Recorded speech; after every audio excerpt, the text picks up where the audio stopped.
Ex mercato di via Flavio Gioia a bagarre con le associazioni che si occupano dei migranti nel corso del sopralluogo della 4ª commissione del comune.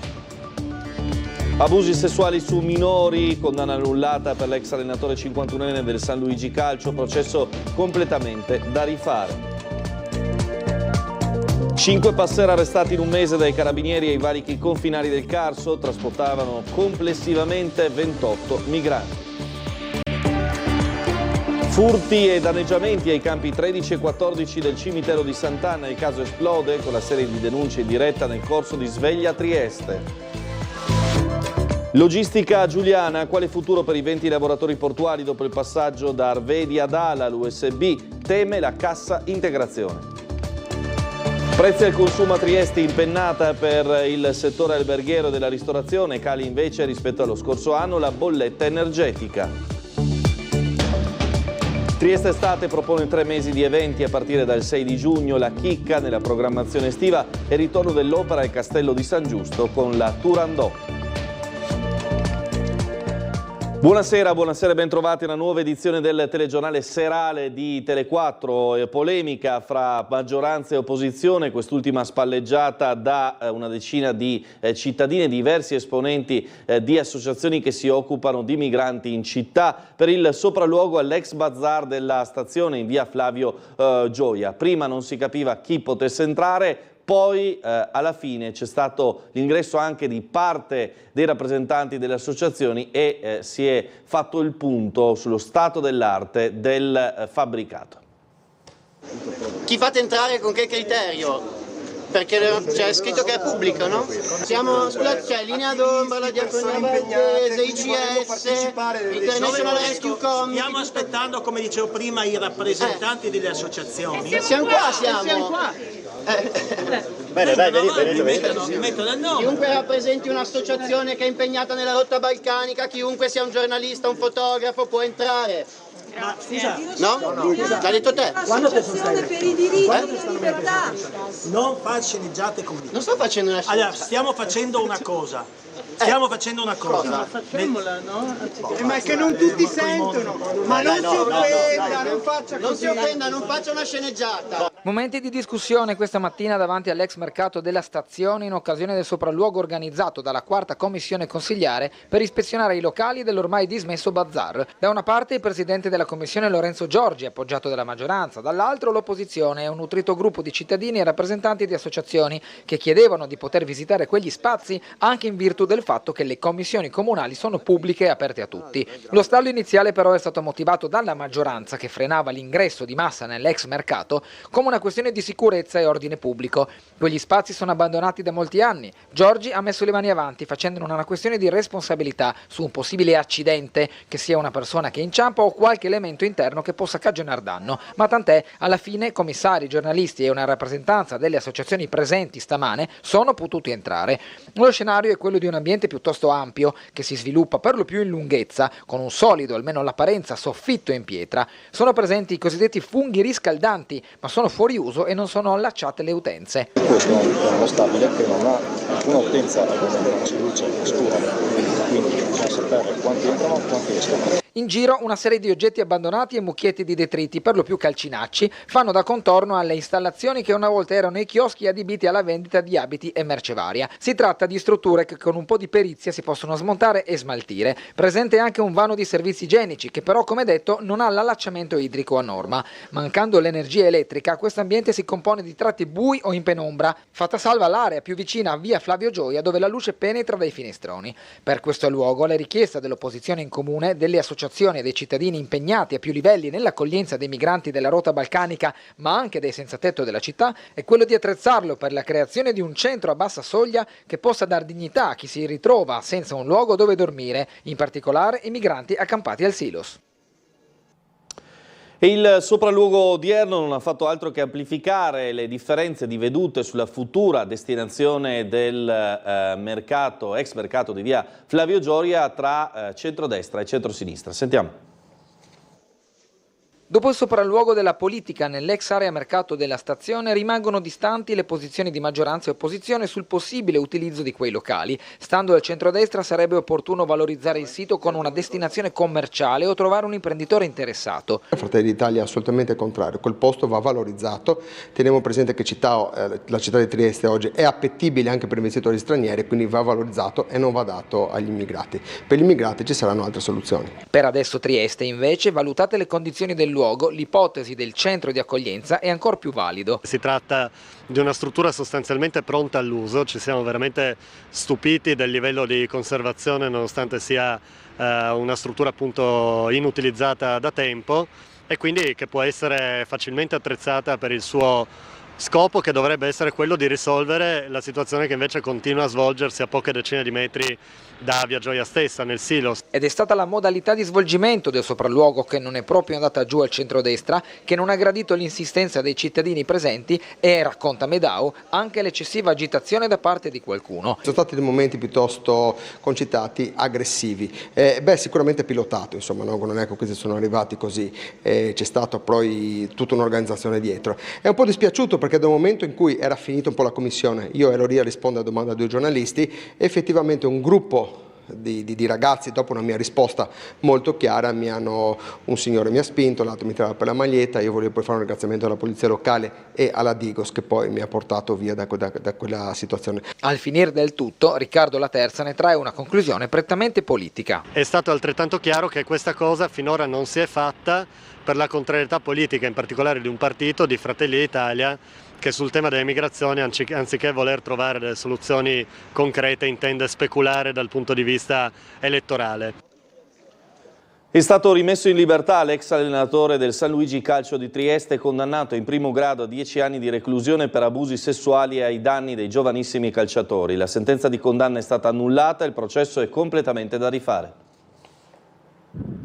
La Corte d'Appello di Trieste ha annullato per vizi procedurali la sentenza di condanna a 10 anni inflitta in primo grado all'ex allenatore 51enne del San Luigi Calcio accusato di violenza sessuale su alcuni minorenni. Dopo circa 3 anni e mezzo di detenzione, da quando cioè la squadra mobile della Questura di Trieste lo arrestò, l'uomo torna in libertà. Sembra che il problema possa essere collegato all'imputazione. Il PM titolare dell'indagine aveva contestato il reato di atti sessuali con minorenne, mentre i giudici del primo grado hanno condannato l'ex allenatore per violenza sessuale. Insomma, 2 articoli diversi del codice penale. Ora gli atti sono stati reinviati alla procura. Le molestie sarebbero avvenute più volte durante i ritiri calcistici prepartita, negli spogliatoi e in auto, nelle occasioni in cui l'uomo aveva accompagnato a casa qualcuno dei ragazzini, come alcuni genitori avevano raccontato ai nostri microfoni. E subentrano varie componenti, magari la paura, magari anche la vergogna, magari alla fine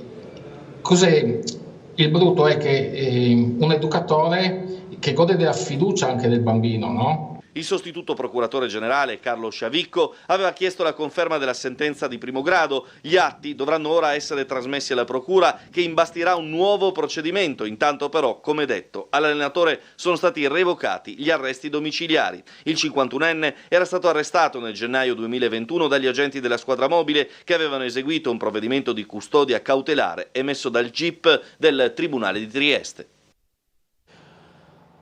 E con la cronaca ci spostiamo per un istante nella vicina Slovenia. Prima di consegnarsi alla polizia di Cesana, è esploso numerosi colpi di fucile all'interno di un negozio e poi all'interno di una casa nel villaggio di Goriansko, o Goriano in italiano, località del Carso sloveno, alle spalle di Duino Orisina. Per questo motivo, nella tarda serata di ieri, un 50enne sloveno è stato arrestato dalla polizia. I colpi di fucile esplosi sono almeno 4, il primo contro il soffitto di un negozio, poi contro un distributore di bevande e poi ancora verso un'auto e un'abitazione poco distante. È intervenuto il negoziatore della polizia di Capodistria che attraverso il suo colloquio con l'uomo andato in escandescenze e poi quando ha iniziato appunto a sparare i colpi di pistola è riuscito poi a portarlo a più miti consigli, a farlo uscire da casa e dunque sono scattate le manette ai suoi polsi, è stato portato in quel di Capodistria.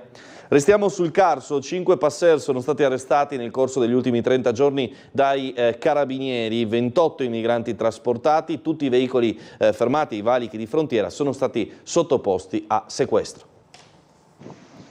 5 passer arrestati in un mese, 28 i migranti trovati stipati fra bagagliai e vani di carico dei rispettivi veicoli. È il bilancio dell'attività della compagnia dei carabinieri di Aurisina e in particolar modo della stazione di Duino in ausilio alla polizia di frontiera nei pressi dei valici confinari del Carso. Il primo passer di nazionalità serba è stato fermato a Fernetti alla guida di un'auto con targa slovena con a bordo 4 migranti turchi. Dinamica simile si è ripetuta pochi giorni dopo a Morrupino. In manette è finita una cittadina ucraina al volante di un veicolo immatricolata in Slovenia che stava trasportando 5 migranti, tra cui una minorenne. Durante la stessa notte è stato fermato in un ulteriore controllo un autocarro telonato con targa polacca al cui interno viaggiavano nascosti ben 12 migranti irregolari di origine siriana, tra cui una minorenne. 2 i camionisti finiti l'arresto, un 30enne ucraino e un 34enne moldavo. L'ultimo passer finito nella rete dei controlli dell'arma è stato bloccato a Basovizza. Si tratta anche qui di un 44enne ucraino.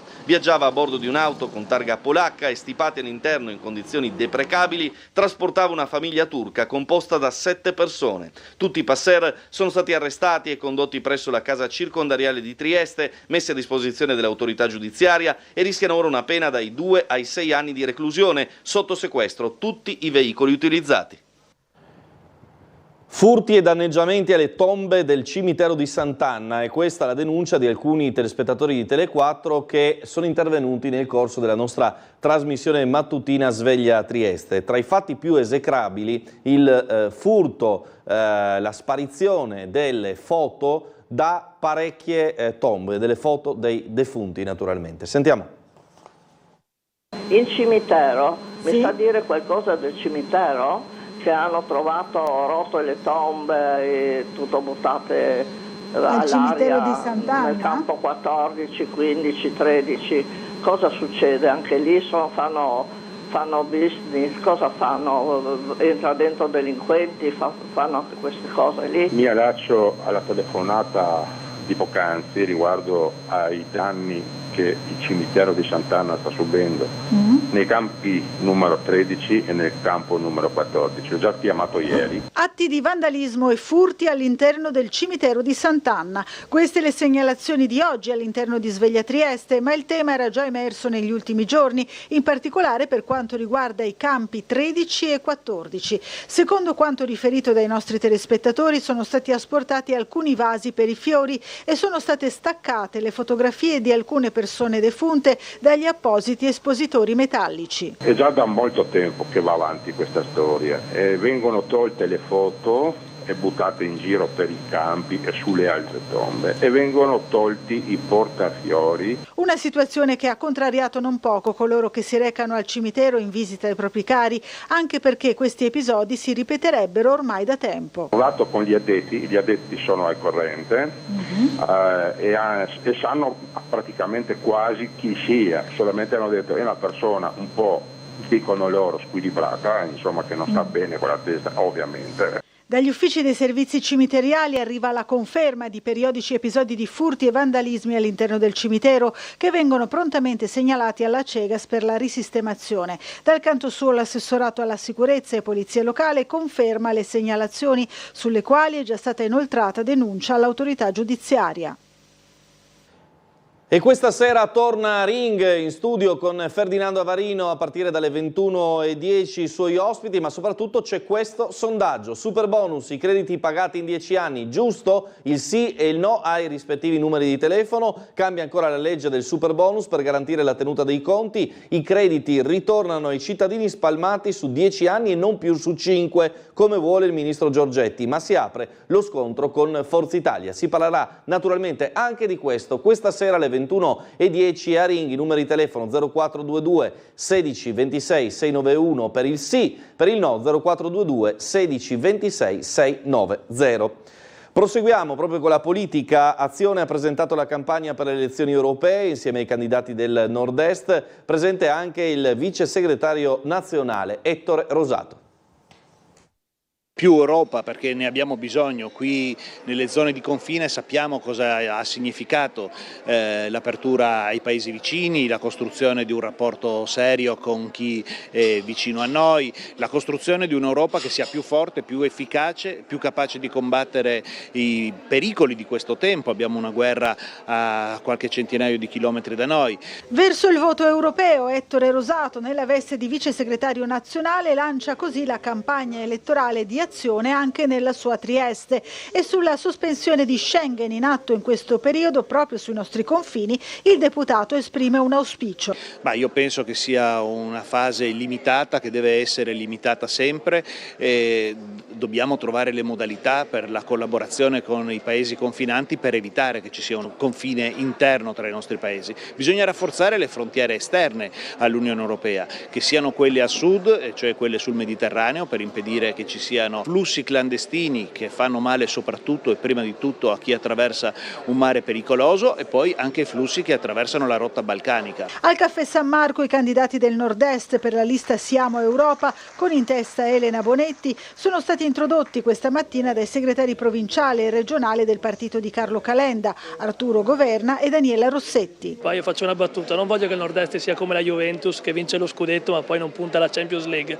Questo territorio deve competere a livello europeo, deve tornare a essere la locomotiva del paese e anche del continente, quindi per questo lo deve fare facendo e utilizzando l'Europa come strumento per attrarre investimenti e per accelerare. In Europa siamo 25esimi su 27esimi in termini di efficacia sulle politiche europee, quindi bisogna portare in Europa delle persone che siano competenti, che sappiano banalmente parlare l'inglese, che conoscano i meccanismi, che conoscano anche che sappiano fare rete con le altre persone. Fino ad oggi noi eravamo un gigante economico e questo bastava, oggi bisogna diventare un gigante politico nel mondo di oggi, dove la competizione fra le potenze anche regionali è aggressiva e a volte anche militare, bisogna dotarsi di questa capacità. Bene, allora proseguiamo. Punti di domanda sul futuro degli operatori portuali di Logistica Giuliana, società ex Arvedi, ora sotto il controllo di ALA PLT Italy, concessionaria della piattaforma logistica. Dubbi che sono stati sollevati dai sindacalisti dell'USB dopo l'incontro con la dirigenza. Sentiamo. Quale futuro per i 20 portuali di Logistica Giuliana? Specializzati nel lavoro in banchina, i lavoratori che facevano parte del gruppo Arvedi sono passati da dicembre sotto ALA PLT Italy, la società che controlla la piattaforma logistica, ma non hanno ancora chiaro quale sarà il loro futuro. Sono 20 lavoratori, il timore è che in assenza di chiarezza si apra una cassa integrazione, come dire, senza sapere quando ci saranno i carichi di lavoro. È un po' anche da sfiancare i lavoratori, da far sì che se ne vadano progressivamente. Questo è il timore principale, quindi secondo noi dovranno intervenire tutti gli attori diciamo pubblici, quindi regione e ministero, perché c'è appunto un accordo per la reindustrializzazione di quelle aree fatte con Arvedi e non è possibile che Arvedi si sganci abbandonando questi 20 lavoratori. Nell'incontro di ieri fra sindacati e rappresentanti di Arvedi e del gruppo ALA sono stati ribaditi gli investimenti sul futuro Molo Ottavo, che significheranno in prospettiva un aumento di personale nell'arco di 10 anni, ma nel breve non è chiaro che sorte toccherà le maestranze attuali, considerando la drastica riduzione delle commesse e di conseguenza la scarsità di lavoro sulle banchine dell'ex Ferriera. Però non si capisce quale sia il carico di lavoro. Primo. Secondo, non si capisce chi sarà l'operatore di logistica che farà tutti i passaggi, come dire, di rimozione delle merci della banchina. Quindi i lavoratori sono in grado di caricare e scaricare le merci dalle navi, ma non c'è nessuno che le movimenta, e questo HLA PLT non l'ha ancora chiarito. Parliamo ora di prezzi al consumo a Trieste, impennata per il settore della ristorazione e in particolare degli alberghi, cala invece rispetto allo scorso anno la bolletta energetica. Impennata dei prezzi di alberghi e ristoranti, in calo invece la bolletta energetica, le spese per la casa e le comunicazioni. Queste le maggiori differenze riscontrate rispetto a un anno fa dall'ufficio statistica del comune di Trieste. Nel mese di aprile 2024 la stima definitiva dei prezzi al consumo nel capoluogo giuliano ha registrato un più 0,5% rispetto a un mese prima e un più 1,6% sullo stesso mese del 2023. I settori che registrano un decremento sostanziale dei prezzi sono quelli relativi a abitazioni, alimentazione, acqua, elettricità e combustibili con un meno 8,7% in un anno e un meno 3,5% rispetto a marzo. Sulle statistiche annuali in particolare pesa la netta differenza nel costo dell'energia elettrica, meno 31%, del gas meno 17,9% e dei combustibili solidi meno 20%. Sul fronte comunicazioni incide invece la diminuzione del costo degli apparecchi telefonici, meno 16%. Quanto agli aumenti invece sono macroscopici quelli che riguardano bar, ristoranti e alberghi, più 6,8% nell'indice tendenziale, più 8,4% in quello congiunturale. I servizi d'alloggio in particolare negli ultimi 12 mesi fanno registrare un aumento a doppia cifra, più 16%, più contenuto quello relativo alla somministrazione di cibi e bevande, ma comunque significativo, più 4,8%. Ci fermiamo un istante per la pubblicità, tra poco la pagina culturale anche con tutti gli eventi di Trieste Estate. Restate con noi. Bentrovati con il telegiornale di Tele4. Sono stati parecchi gli argomenti trattati nel corso del convegno Equilibri dedicato al mondo del lavoro organizzato dallo studio Mosetti Compagnone. Fra i tanti il cambiamento della legislazione per quanto concerne il concetto di sicurezza sul lavoro. Umberto Bosazzi. Un incontro denominato Equilibri, organizzato dallo studio Moretti Compagnone, tenutosi stamani al Generali Convention Center Trieste, ha fatto il punto sul mondo del lavoro, impostando i temi di discussione da prospettive differenti rispetto a quelle note. Si è parlato di intelligenza artificiale, ad esempio, ma anche di luoghi di lavoro, in questo caso estendendo il concetto di sicurezza all'interno di essi. Si danno valore anche al singolo, non solo al singolo comportamento, ma anche a comportamenti specifici. Oggi ecco l'ultimo di cui si parlava, questo eristress, è la rilevanza che può avere la conflittualità interpersonale, la relazione interna al rapporto di lavoro, che quindi è una nuova frontiera. La nuova legislazione in tal senso di fatto sottolinea la necessità che datore di lavoro e dipendente concorrano a rendere sano, sotto più punti di vista, il luogo di lavoro, ampliando il concetto di responsabilità. Quando il datore di lavoro fa tutto quello di cui abbiamo parlato stamattina e quindi proattivamente interviene e va a giocare nel campo del sindacato e dei lavoratori, i lavoratori devono assumersi le proprie responsabilità.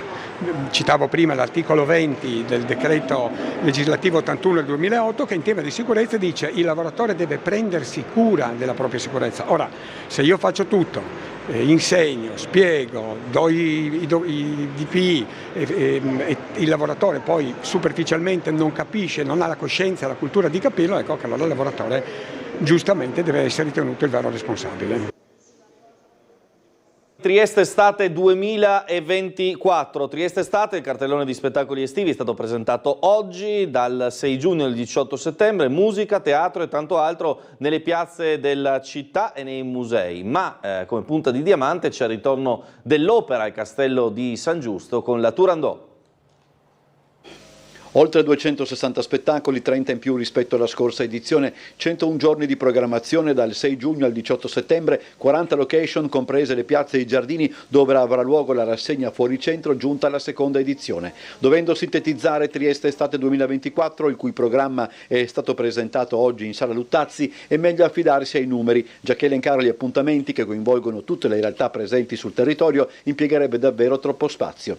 Pièce de résistance, la Turandot, messa in scena dal Teatro Verdi al Castello di San Giusto il 10, 12 e 13 luglio. Non è da meno il concerto in Piazza Unità, in programma il 4 luglio in occasione della 50ª settimana sociale dei cattolici in Italia, che vedrà sul palco Cocciante, Vecchioni, Cristicchi, Malicaiane ed Amara. Andiamo dalla musica lirica al jazz, all'operetta, al rock, al pop, musica per tutti i gusti, naturalmente tutte queste proposte caratterizzate da grande qualità e soprattutto da un'internazionalità che possa intercettare anche quello che è il pubblico ormai internazionale di Trieste Estate, vista anche il grande boom turistico che ha avuto la città in questi anni e naturalmente anche per mantenere sempre alto quello che è il livello delle proposte. In programma c'è anche l'operetta Rossetti, Trieste Love Jazz in Piazza Verdi, è atteso il concerto della banda della Marina Militare statunitense. Ci saranno Carmen Consoli, il poeta del folk irlandese Glenn Hansard, i tributi a Dalla, Elton John e ai Queen. La società dei concerti, con il proprio festival settembrino, concluderà la la manifestazione. Non è da meno la prosa, fra l'altro con una versione dell'opera scozzese di Shakespeare affidata al Teatro Miela. Si va dalla commedia brillante agli spettacoli più seri, riflessivi, alle biografie, allo spettacolo misto prosa musicale, insomma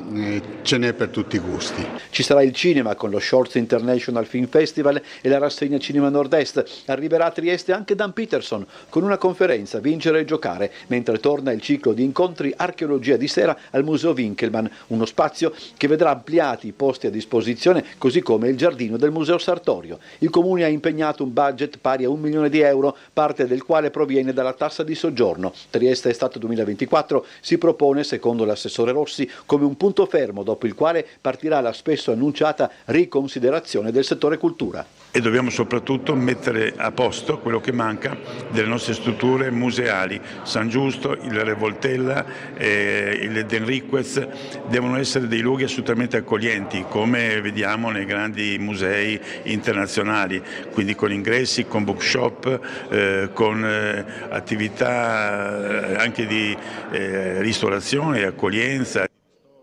3 giornate di rock con band locali ed oltreconfine a partire dal 31 maggio a Prepotto e Rock Camp.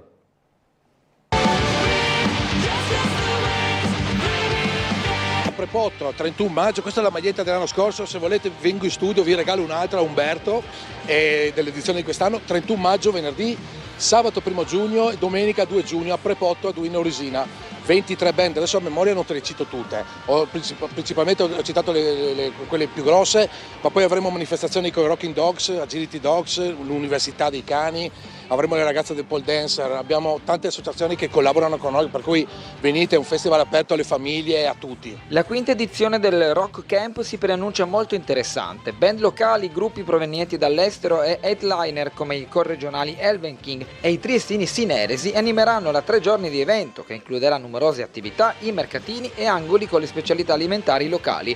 Massimo Barzellato, anima di Rock Out Project, ha spiegato in modo molto pratico il clima che si incontrerà nei giorni del Rock Camp. Le band che vengono da fuori devono avere un'immagine di Trieste, sai, la famosa ospitalità triestina, mangiare e bever, quindi avremo fiumi di birra, fumi dei grill, saremo tutti abbracciati, perché noi siamo convinti che la musica e soprattutto il rock sia un linguaggio internazionale che unisce i popoli. Saremo lì abbracciati a cantare differentemente dalla tua stazione sociale, dal tuo credo politico o religioso. Per cui questo è il messaggio che vorremmo dare noi a Rock Camp. Lo dico sempre, non è solo un festival, sono tante band che suonano, soprattutto appunto di livello nazionale e internazionale, ma poi abbiamo cercato anche di collaborare con altre associazioni lì del territorio per promuovere ovviamente la nostra città e il nostro territorio, i prodotti locali, quindi avremo degustazioni dal miele, sai, tutti i prodotti in Carso, figurati. Bene, con questo abbraccio Enogastro Rock si chiude il TG, restate con noi.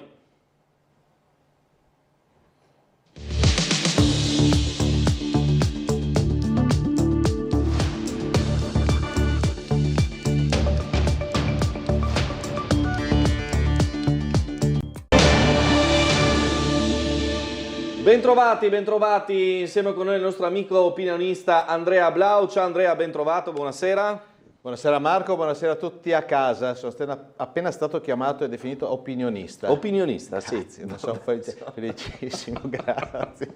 Allora, Andrea... Saluto l'amico, il vero opinionista, Rebec. Va bene.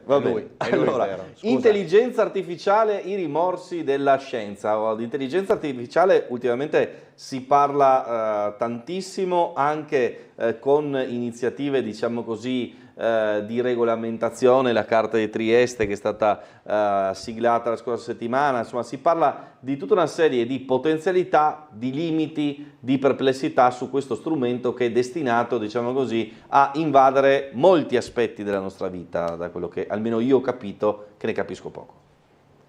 Allora, cerchiamo di spiegare a Marco a parte gli scherzi. No, allora, hai detto una cosa assolutamente vera, nel senso siamo già invasi dalla tecnologia, digitalizzazione e intelligenza artificiale. In questo studio ne abbiamo un bel esempio. Nell'utilizzo della nostra vita ne abbiamo un bel esempio. Io sto utilizzando un tablet per le note che mi sono fatto, ce l'ho anche bello grande così riesco a far vedere che ho le note di quello che devo dire, ma in sostanza stiamo vivendo un cambiamento della nostra vita, una sorta di, chi la definisce evoluzione, chi involuzione, però è una trasformazione del nostro modo di vivere che va governato, che va controllato, ed è una cosa sempre più difficile. Tanto è vero che ho preso spunto da un articolo recente di Repubblica che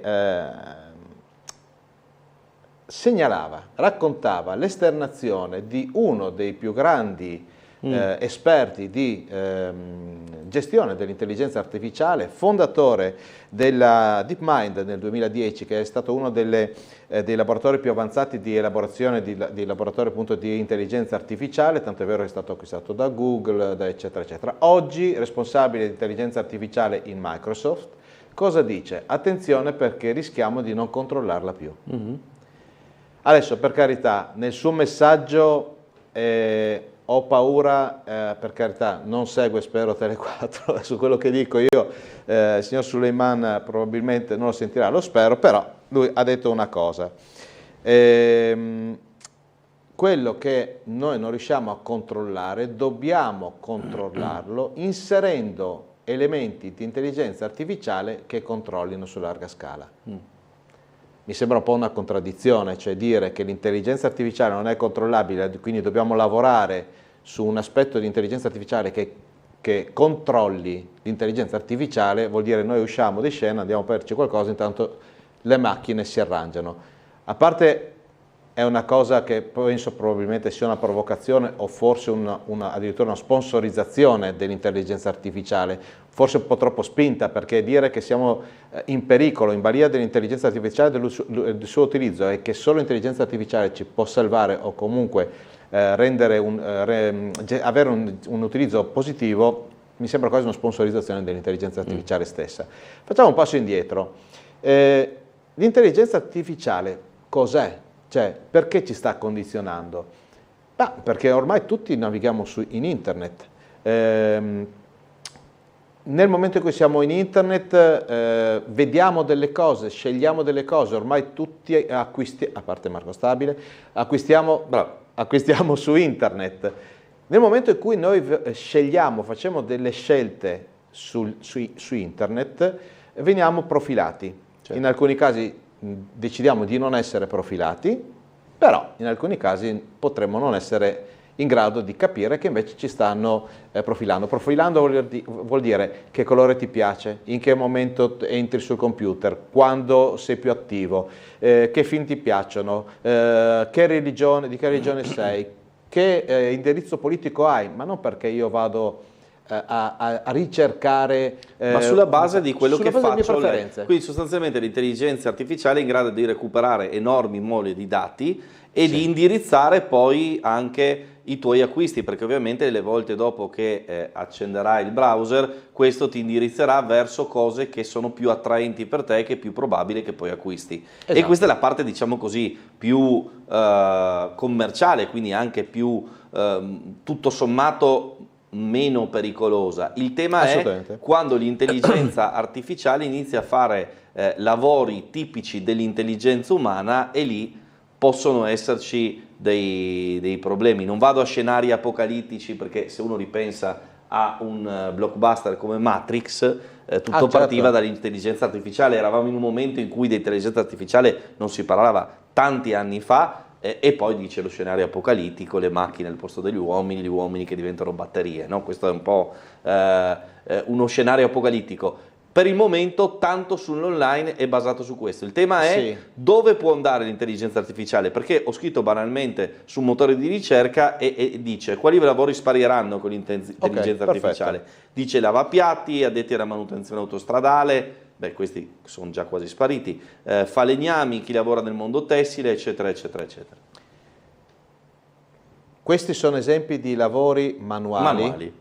E quelli più a rischio sono invece i lavori di concetto. Ecco. Questo perché? Perché nella raccolta di questa infinità di dati, quelli già avuti nel tempo, quelli che vengono raccolti oggi, quelli che verranno raccolti domani, grazie all'intelligenza artificiale e all'evoluzione dell'intelligenza artificiale, che si chiama intelligenza generativa, quei dati verranno elaborati per rendere lo strumento informatico, quindi l'intelligenza artificiale, autonomo. Non serve che il programmatore o l'azienda o chi utilizza l'intelligenza artificiale gli dica fammi questo, perché sarà programmato per farlo e modificherà le sue scelte autonomamente. Quindi non siamo a Matrix, ma non siamo tanto lontani e sta già succedendo. Dobbiamo averne paura? No, perché siamo noi, l'abbiamo creata noi, l'abbiamo pensata noi. Il telefonino non è arrivato da Marte o da una extraterrestre, forse Steve Jobs era un po' extraterrestre nelle sue visioni, però oggi ce l'abbiamo tutti e l'abbiamo creato e lo vogliamo noi, perché abbiamo deciso di renderlo utile. In alcuni casi ci ha migliorato la vita, in altri casi invece ci sta condizionando in senso negativo. La gestione di questi strumenti, la gestione di quelle che sono le innovazioni tecnologiche, la gestione dell'intelligenza artificiale deve essere governata. Da cosa? Da un senso etico. È fondamentale stabilire cosa va fatto e cosa non va fatto e quali sono i limiti. Le leggi, purtroppo, come in tanti casi, in tanti campi, le leggi ci sono. Normativa europea sull'identificazione di quello che può essere un prodotto fatto da un'intelligenza artificiale, quindi non da un essere umano, e invece dall'essere umano.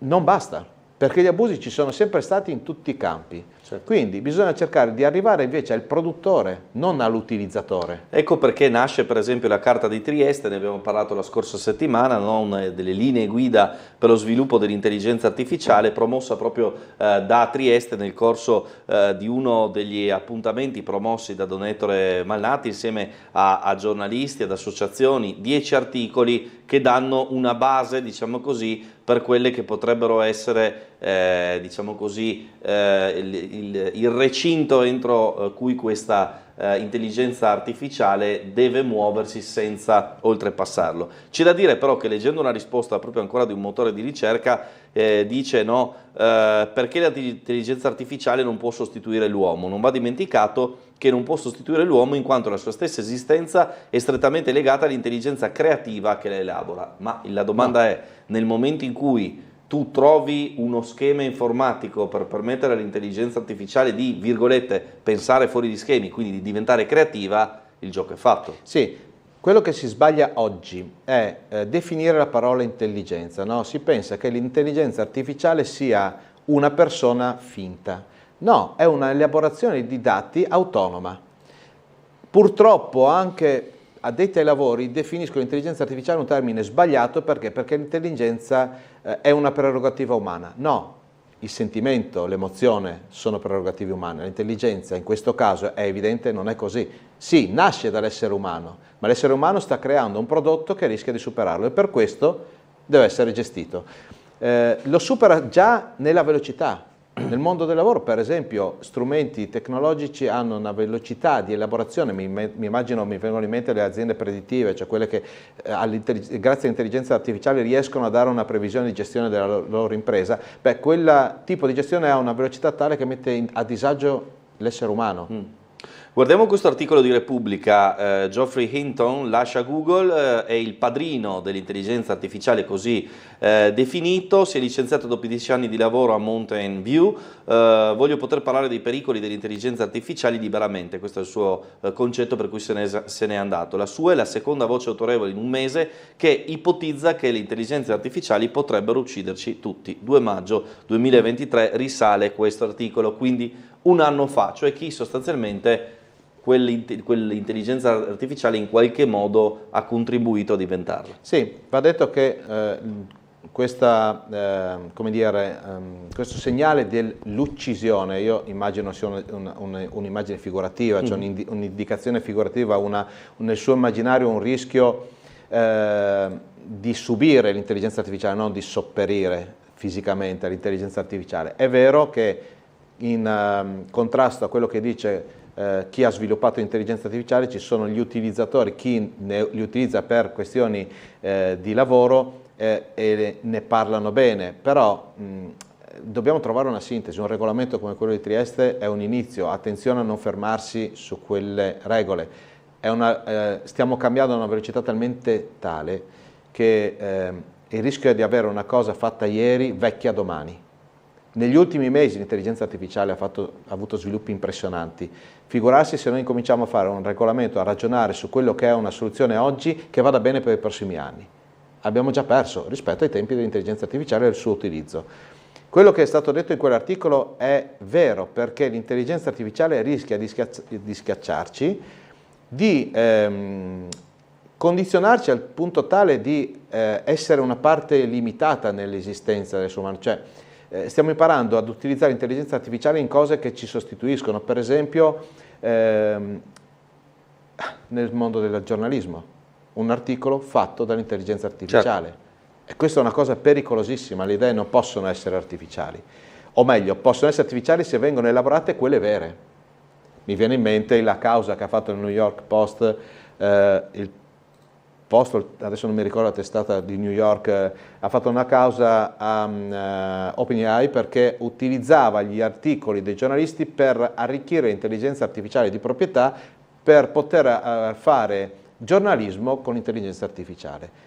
Quindi la macchina stava imparando da professionisti e naturalmente si evolveva con la conoscenza di quei giornalisti. Quindi può assorbire conoscenza reale e trasformarla in conoscenza artificiale elaborandola. Certo, il problema è il confine quando qualcuno la utilizza per chiaramente far arrivare al grande pubblico determinate idee e non altre, a quel punto, come dire... E quello è il rischio fortissimo. Se io seleziono 2, 3, 4 volte una notizia che potrebbe essere associata a un'ideologia di destra o di sinistra e l'algoritmo, l'intelligenza artificiale, per dar soddisfazione al proprietario che lo ha educato come bambino a fare questo, mi spara soltanto informazioni che sono compatibili con quelle mie ultime scelte, io rischio di non uscire mai da quel canale perché non ho alternative. Ho fatto un esempio politico, potrebbe essere un esempio religioso o di consumo, cosa che in un certo senso già succede. L'ho già detto in una volta precedente, su quello che è l'aspetto di marketing, di comunicazione commerciale, potrebbe essere anche un aiuto, perché è un po' come se gli consigliassero a comprare qualcosa, poi però posso decidere io, perché sono abituato a decidere su cosa comprare. Non mi lascio condizionare, sì dal prezzo, ma non se mi dici 10 volte di comprare un orologio a pendolo. Me lo puoi dire 100.000 volte, non mi interessa l'orologio a pendolo. Perché me lo dici? Perché una volta, o magari in questo momento, ho menzionato l'orologio a pendolo, sappiamo che in alcuni casi, alcune applicazioni rilevano le nostre parole, quello è un oggetto e potremmo arrivarmi un'offerta commerciale su quel prodotto. Sta succedendo, insomma, è stato segnalato da più esperti di settore. Ecco, da questo difetto di applicazione dettato esclusivamente dall'essere umano dobbiamo uscire. Non dobbiamo aver paura della tecnologia e dell'intelligenza artificiale, ma dell'utilizzo che ne fa l'uomo. È quella la causa. Le paure, dette da chi ha fatto l'articolo su Repubblica, quindi uno che ha prodotto l'intelligenza artificiale, devono esserci perché loro sanno che il loro prodotto, che per loro era un esempio di realizzazione della scienza eccezionale, rischia di essere utilizzato in maniera sbagliata da altri, non da loro. E tanto è vero che si licenzia e vuole uscire da quel circolo vizioso. Ecco, la collettività deve capire che non deve demonizzare una cosa che può essere utilizzata per esempio in ambito sanitario per salvarci. Deve capire che deve costringere chi vuole utilizzarlo contro di noi che non lo può fare. Perché? Perché noi dobbiamo prenderne coscienza. Quel regolamento di cui si parlava prima deve essere un inizio di presa di coscienza, cioè non lasciamoci scivolare le cose addosso, informiamoci e cerchiamo di elaborarle. L'esempio, per esempio, anche dell'applicazione in senso etico è quello dell'utilizzo, per esempio, delle prossime, già in fase di realizzo, macchine a guida autonoma. Io ho un programmatore che mi sviluppa la programmazione di guida assistita, vendo le automobili, vengono acquistate, chi le guida, o meglio le utilizza perché non le guiderebbe più, si trova in un incidente stradale ad avere delle vittime. Perché? Perché lui non guidava, tranquillo, e veniva portato, però sulla strada che stava percorrendo c'erano un rischio di incidente dove la macchina ha deciso di deviare su una persona anziana o due bambini. Uno le deve sacrificare. L'incidente provoca dei morti. La colpa è di chi è proprietario della macchina, di chi ha sviluppato il software o di chi ha venduto la macchina. Parliamo veramente di cose molto molto pericolose. Allora, grazie Andrea Blau per essere stato con noi e per aver approfondito questo tema di strettissima attualità su cui anche Trieste si è espressa con questa carta di Trieste. 10 associazioni hanno già fatto qualcosa di importante, speriamo che serva per il futuro. Grazie Andrea Blau, restate con noi, 21:10, Cerin.